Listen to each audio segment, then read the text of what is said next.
what is the one element you think they could do for you to go back, and that's not being done? I think they just need to be reasonable. The minute they decide to be reasonable, then the return will happen right away. But that means one phone call into the State Department in the US, that means like one thing, just one green light from one person? No. Technically, what does that mean? No, technically I would say that the Haitian government, by being reasonable, would stop violating the Constitution and say clearly, the people voted for me based on that return. The Constitution wants us to respect the rights of citizens, so we don't accept exile. Then that would be the first step.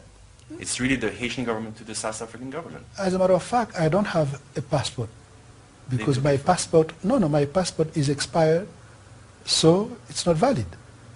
And I have the right to have a diplomatic passport. By sending me a normal diplomatic passport would be a clear signal of their will to respect the Constitution, for instance.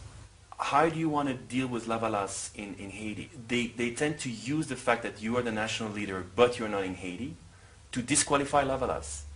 If we respect the will of the people, we must pay attention to what they are saying. I am here, but they are making the decisions. If today they want to change it, I will respect that. That's democracy. They will not solve the problem without the majority of the people. They have to include them in free, fair democratic elections with my return or before my return or after my return. The inclusion of the people is indispensable. Well, why don't you transfer power to Maurice Narcisse and refuse the leadership of Lavalas? Last year, I received a letter from the Provisional Electoral Council. By the way, people selected by the president. That's why they do what he wants. Excluding Lavalas was the implementation of the will of the government of Haiti. I received a letter from them inviting me to a meeting.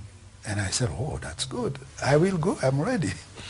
And then they said in that letter, if you cannot come, you will send someone on your behalf.